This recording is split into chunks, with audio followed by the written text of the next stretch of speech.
Hello everyone, how are you doing? Don't look at my braids because they need to be done. You see them? Oh my gosh, they need to be so redone, but I still like them. So what I'm asking my father is the same question I asked my husband. The same question my husband asked me. How do you know somebody that's incarcerated is worth the wait? I wanted him to give us advice on how will we know that somebody is worth the wait. Y'all got my answer on the intake, and now I'm getting his because he's been incarcerated before. And I really want him to tell. So, here he go, right here. Now, how do you know if somebody is worth the wait? It's not filtering the truth. How do you know if somebody worth the wait? Well, if he was worth being with, then I guess he's worth the wait. And you won't know that until you come home. And through conversation, you know, we can make promises. We can talk about a lot of things. You know, we talk about all good things when you're incarcerated, but when you get out, there's another walk. There's another difference. So, all I can tell you is just, you know, keep talking and, you know, keep planning.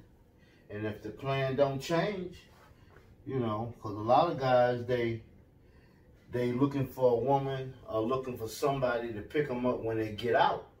And when they get out, they got freedom. They got a choice to do a lot of things. You know what I'm saying? I mean, and that choice, you just got to be one of them. And if you ain't, then it ain't going to work. You know, because if you stick with him through the time that he's done, through his incarceration, then I figure he should owe you that much to give you that time and spend that time back with you, you know. But if you don't, then you got if you don't, then you got to either ask that question or move on. Simple as that. Just move on. Ask the question, hey, if you're gonna be with me, what? And if you don't get the satisfying answer, then you got that choice to make your choice and move on. So that's what I said. One thing I said was be honest about with each other, communication. Don't be scared to ask the serious questions, because some people don't want to hear the truth. And you know if they right for you and if they gonna stay with you or be with you or not. That's what I said. What you think about that? That's the only way you can know. You got to ask that question. You got to have that conversation. And you can know it through conversation, because there's going to be a reaction and there's going to be an answer. And that's what you're looking for. You're looking for a reaction and an answer. And then I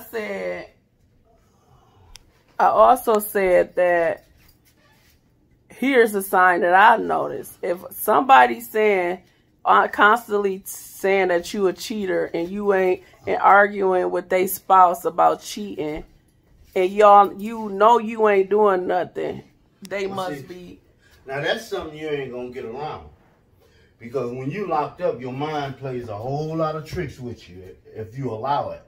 You know, when you locked up and you can't see your spouse or see your woman, then yes, you're going to think that. You know what I'm saying? I mean, you see it all on the TV. You hear it from other inmates, you know. You reading their mail, hearing their mail. I mean, you're going to hear that. Your mind going to play that trick with you. You know, I mean, you have to help him during that time, because he's incarcerated and his mind incarcerated. So his feelings and as well as all that, you know. So when he go to accusing you of cheating, then you just got to bear with that, because that ain't him. That's his mind playing tricks on you. So you gotta be strong. Yeah, because that do happen now. You know, you got people in prison that wasn't on good terms with their woman when they was locked up, and then she step out on him and you know, he gonna tell everybody like she's a bad person. And then that gonna trigger other people because they got women too. So, you know, you have to be careful with that one. That's a tricky one. You know, don't judge that one. You know, just, I mean, you get letters, you get visits, phone calls, you know, just listen. It's going to be in the words. It's going to be in the tone. It's going to be in the way he talk to you, the way he treats you when you come up. I mean, it's going to be there. You're going to see a sign. It's going to be a sign of all that, you know. And if you had a good man when he went, you're going to have a good man when he get out. If you had a rotten man when he went, you're going to have a rotten man.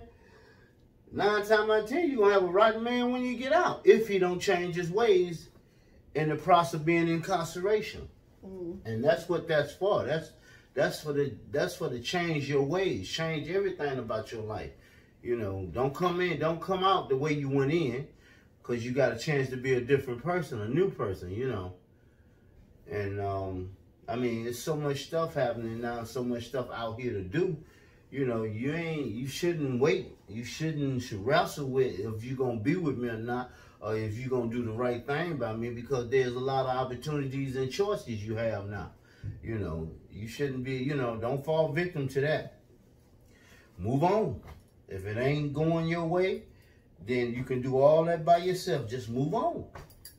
Simple as that. So what about the ones that met each other in prison? That met in prison? Yeah. Ones that met in prison, I mean, that's kind of hard, you know what I'm saying? And then, because, you know, you don't know. You don't know what you're getting. I mean, you know what you're getting and you don't. Because you're getting something that's incarcerated that would do anything for that feeling to free my mind, free my heart, free my thoughts. I mean, that's the thing you do when you're in incarceration. You look for freedom. You get it through a mail, get it through a phone call, you get it through telling a lie, or get it through hearing a lie. You know, you get it through all those things, you know. But when you get out, you don't need that. It's a different thing. Either you going to work with me and stick to them promises that you made me when I was locked up, or when you was locked up, or you going to change and vice versa. You know, move me to the side. Vice versa. But there's some good ones. It's not a challenge. No, I'm just saying there's some good. Yeah, that's some good. There's That's some good and all that. Yeah. You know what I'm saying? But you have to really be the judge of that, because there's a sign, and people gonna show you, and you gonna feel all that. You know, if I tell you a lie, you gonna feel that. If I make you false promises, you're going to feel that. You know, it's all in the way you feel. I mean, some people, they know when you lying. They know that things is not going to work that way, but they rather go the distance just to see and try to make it work. You know what I'm saying? I mean, you shouldn't have to go there. You shouldn't have to go to where you can make somebody love you. You know, right. I mean, that should be two people decisions. It should be an even decision. Either you're going to love me for me and be with me for me, or you going to leave me alone and let me find my happiness with somebody else. Let me find that, you know. Just be honest with each other. Yeah, be honest. I mean, girl but dated somebody in there. Yeah. And he told her a lot of love, but told her he was getting out and everything. He was doing life, and told her he was getting out, and he didn't never get out. He's still locked up today doing life, and she just spent all that time waiting on him, and that dude never got out. Yeah, they do that. They do that. But she knew he had life. She knew he had life. Right. You know, he probably told her a lot. Look here, my lawyers, they doing it, they doing it. You know, I'm going to get out, I'm going to do this, I'm going to do that. But you know he had life. You know, I mean, when you got a man that's got life in prison, you know, that's separation. You know what I'm saying? Shit, you cutting me off, baby. You cutting me off. I'm right. I know, but that's separation. You got to... Okay. That's separation. You know, when you get locked up, from your woman or girlfriend or wife or whatever. It's separation. When you out here, you doing wrong, you know there's a chance of you getting caught. There's a chance of you going away from your woman, going away from your kids or your family, you know what I'm saying? But you still roll with the punches, you know what I'm saying? Then when it happened, it's just like you just gave us away. You know what I'm saying? Because you knew that if you got caught, you was going to go to prison or you was going to go away for a long time. So that's just like saying, I want to be in prison than to be with you. You know, so if you got a good woman out here and you love her and, you know, you got a family and stuff like that, don't do wrong. Don't do them kind of crimes. Stay out here with them. Because when you go to prison, that's a separation. There's a separation where your woman could find somebody else, you know, because you can't, but she can. And if she stick with you and come up there to see you the whole time, yeah, she ain't found nobody worth being with. She probably found somebody to take care of some needs, help with some feelings, help with some bills or whatever, but she ain't found nobody to take your place, that love, you know what I'm saying? And which you shouldn't even do that. But when you get locked up, you know, all kinds of stuff, the devil work all kinds of ways. He do all kinds of things. He mess with your mind, you know. And that's the same thing with a woman out here, same thing with a man locked up. When a man locked up with a woman out here, she locked up too because, you know, her mind locked up because her man in there. That's you know, she got to go to bed by herself thinking that she want to be with him. She have to, when she get in those knees, she have to hold him back. I mean, hold him back because she want to be with him. You know what I'm saying? I mean, there's a lot of torture both ways, you know, torture on me, torture on her, you know. I mean, it's torture, you know. So we shouldn't put ourselves in them positions when we got good women and we got babies and mamas and all that stuff out here that care about us. We shouldn't put our family in that kind of position. And, you know, sometimes it'd be kind of hard. It'd be that lifestyle you live, you know. It's a lot of stuff, man. You know, it's just... There's so much, you know. And those guys that locked up, instead of them worrying about what their woman doing, cheating and stuff like that, they should be in there trying to get their head right, trying to get their bodies right, trying to get their mind right, and trying to get their woman right. So when they come home, they can live a better life and a productive life. You know what I'm saying? They ain't got to go back to prison. They can, you know, stay out here and do the right things, you know. Because I don't never want to be locked up no more. I mean, you know, by all means, I don't never want to be locked up no more. When I got locked up, you know, I had needs. You know, I had a habit.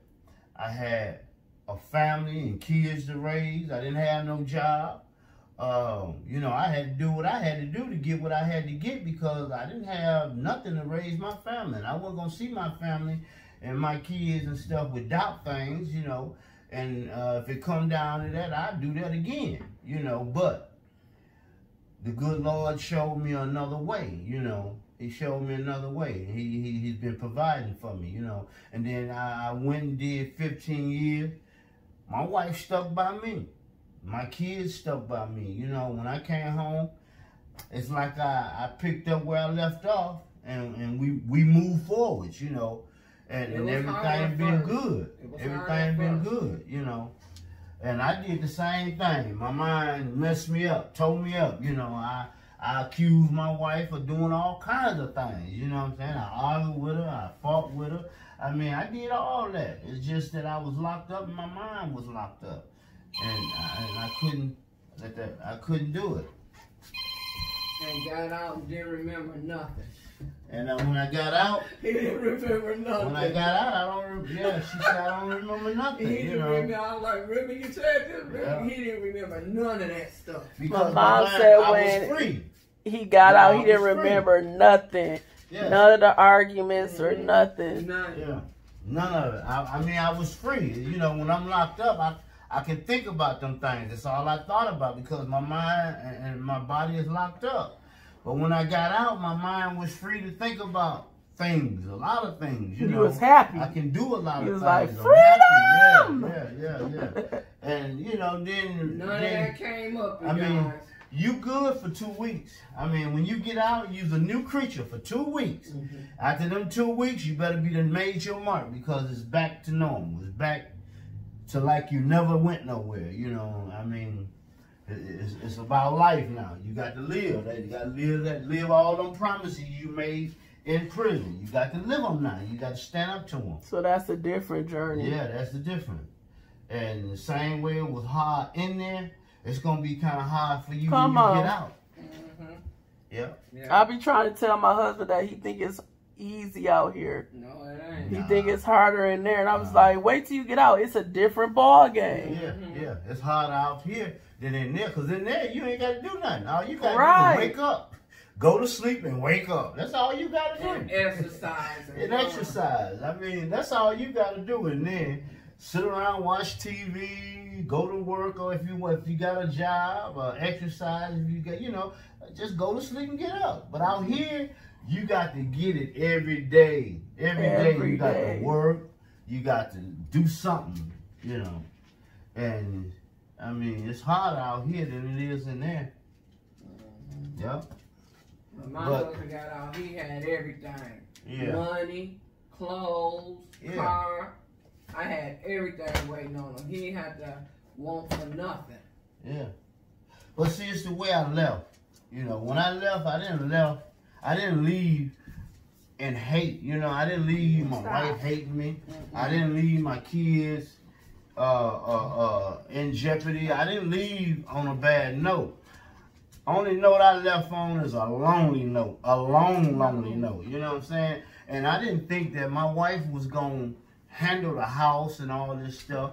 I just knew I done lost everything, because when he gave me that time, I mean, I ain't never done that kind of time. And get out. I never done that kind of time, but everything worked out for me. When I came home, I picked back up and moved on. You know, go get outside. Him. Come on. Go outside. Look at our little dog. Go. And don't shit in the yard. Yeah, so that's the way that is. But you know, the dog don't boo in the yard. Yeah, there's a lot Look of things at her, that y'all. I can tell you. Look at the dog. There's a lot of things that I can tell you about being incarcerated, because I talk to a lot of guys, and you know, I was kind of like the OG in prison. You know, a lot of the young brothers, they come to me for advice about relationships, advice about, you know, stuff like that. I'm doing all this time. What should I do? I got a wife and kids out there. My mother is sick. You know, they come to me with all kinds of advice, you know. And when you in there, you know, and you got that kind of where you can talk to those guys and give them comfort and give them hope, you know, I was that kind of guy, you know. When I see a young brother that made a mistake, you know what I'm saying, I don't rub it in him. I try to give him some hope. I'm like, dang, April, cut it. Well, thank you guys once again. Thank you guys.